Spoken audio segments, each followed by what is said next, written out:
Assalamualaikum warahmatullahi wabarakatuh. Bertemu lagi di channel kita, Andaria Channel. Semoga channel ini dapat memberikan informasi dan edukasi bagi semua, terutama bagi siswa-siswi yang sedang belajar jarak jauh di masa pandemi COVID-19 seperti ini. Baik,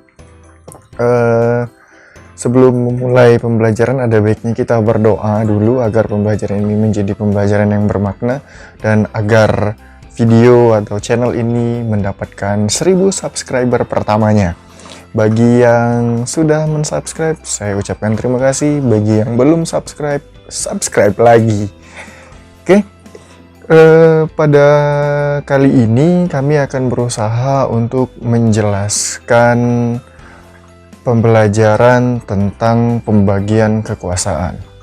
Namun, sebelum kita memulai pembelajarannya, ada lebih baiknya kita bumper dulu dong.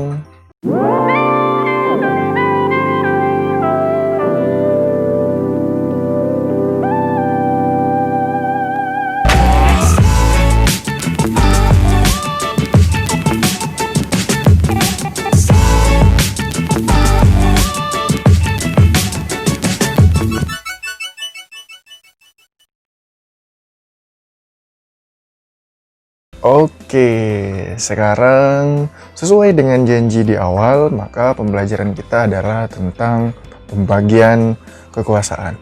Sebelumnya, saya perkenalkan terlebih dahulu, dalam proses pembelajaran kali ini kita didukung oleh Acer ID.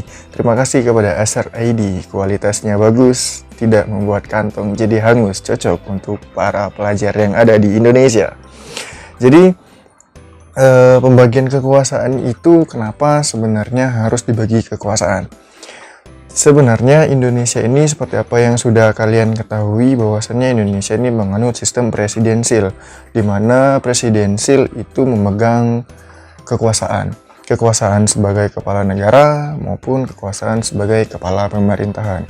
Nah, presiden memegang kekuasaan sebagai kepala negara sekaligus kepala pemerintahan, itu tentu banyak sekali kekuasaan yang dipegang oleh presiden.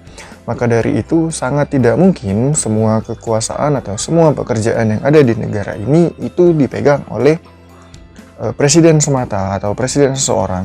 Maka dari itu perlulah yang namanya pembagian kekuasaan. Ibaratkan di sebuah rumah, ketika rumah itu hanya dipegang oleh satu orang saja, maka orang tersebut bebas untuk masuk kemana saja. Ya, bebas masuk ke kamar A, masuk ke kamar B, masuk ke kamar C, karena di rumah tersebut yang berkuasa hanya dia seseorang. Tapi berbeda kalau misalnya di rumah tersebut itu terdiri dari beberapa kamar yang memiliki kekuasaan yang berbeda-beda.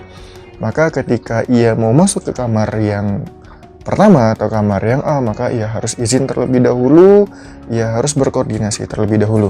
Begitu juga di negara Indonesia. Indonesia ini apalagi negara yang sangat luas sekali, terbentang dari Samudra Hindia sampai Hindia, wah apalah itu ya, terbentang dari Aceh sampai ke Papua, dari Sabang sampai Merauke, itu sangat luas sekali, sehingga kalau misalnya diatur oleh satu orang saja, pertama yang dikhawatirkan adalah tidak terurus, yang kedua yang dikhawatirkan adalah penyalahgunaan kekuasaan.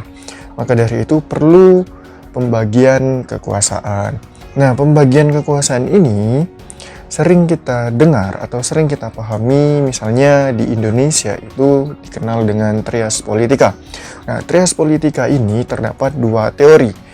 Teori yang pertama itu adalah teori dari John Locke, dan teori yang kedua itu adalah teori dari Montesquieu. Teori dari John Locke itu terdiri dari tiga. Yang pertama itu kekuasaan legislatif, kekuasaan eksekutif, dan kekuasaan federatif. Sedangkan dari Montesquieu dia mengutarakan trias politika menjadi tiga juga. Yang pertama kekuasaan legislatif, kekuasaan eksekutif, dan kekuasaan yudikatif. Bagaimana cara membedakan ini, pembagian kekuasaan menurut John Locke dan Montesquieu? John Locke itu kita singkat menjadi LEF, legislatif, eksekutif, federatif. Jadi John Left. Sedangkan Montesquieu itu LEY. Jadi legislatif, eksekutif, yudikatif.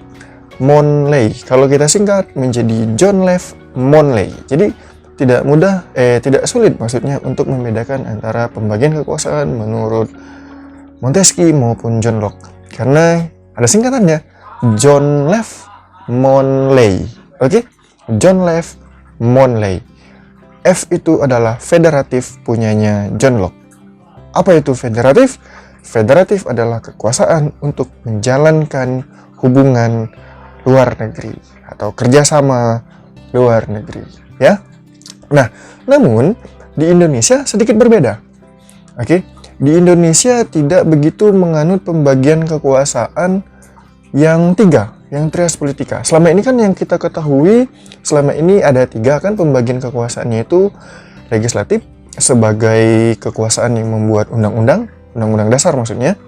Yang kedua itu adalah eksekutif yang menjalankan undang-undang. Yang ketiga adalah yudikatif yang mengawasi jalannya undang-undang. Nah, di Indonesia tidak sepenuhnya menjalankan ketiga, bukan tidak sepenuhnya, tidak menganut seutuhnya yang tiga ini. Karena di Indonesia berdasarkan perubahan UUD 1945 mengalami pergeseran. Nah, pergeseran yang dimaksud adalah sehingga kita terdapat 6 kekuasaan. Oh, kurang 1. 6. Nah, 6 kekuasaan. Nah, 6 kekuasaan ini apa saja? Yang pertama, kekuasaan konstitutif. Nah, kekuasaan konstitutif sesuai dengan namanya konstitusi. Apa itu konstitusi? Konstitusi adalah hukum dasar. Jadi, kekuasaan konstitutif adalah kekuasaan untuk membuat hukum dasar. Apa yang menjadi hukum dasar Indonesia adalah UUD 1945. Sehingga kekuasaan konstitutif adalah kekuasaan untuk mengubah dan membuat UUD 1945. Siapakah itu yang memiliki kekuasaan? Ialah MPR. Oke? Nah, berikutnya adalah kekuasaan eksaminatif. Nah, eksaminatif ini adalah kekuasaan yang berhubungan dengan pemeriksaan keuangan. Misalnya, kalian pernah sering mendengar BPK. Gitu kan ya, di dalam lembaga negara kita ada yang namanya BPK, Lembaga Pemeriksa Keuangan. Nah, itu adalah lembaga eksaminatif yang ada di Indonesia. Yang berikutnya adalah kekuasaan moneter. Sesuai dengan namanya moneter itu mengatur tentang nilai rupiah. Jadi, kekuasaan moneter itu terkait dengan peredaran rupiah yang ada di Indonesia. Misalnya kalau terjadi krisis, Indonesia apakah harus terus mencetak uang atau tidak, sehingga mereka memutuskan ya ada yang namanya kekuasaan moneter. Nah, kekuasaan moneter ini wajib ada yang mengatur, kekuasaan moneter tadi. Kalau misalnya tidak ada yang mengatur, nah ini gawat. Kalau misalnya seperti terjadi di Zimbabwe, misalnya salah satu negara Zimbabwe, kan mereka saking banyaknya uang mereka membeli sebutir telur saja itu memerlukan banyak sekali yang namanya uang, sehingga mereka harus bawa gerobak gitu ya ketika mereka mau beli telur misalnya gitu kan ya. Nah, itu diatur oleh kekuasaan yang namanya kekuasaan moneter.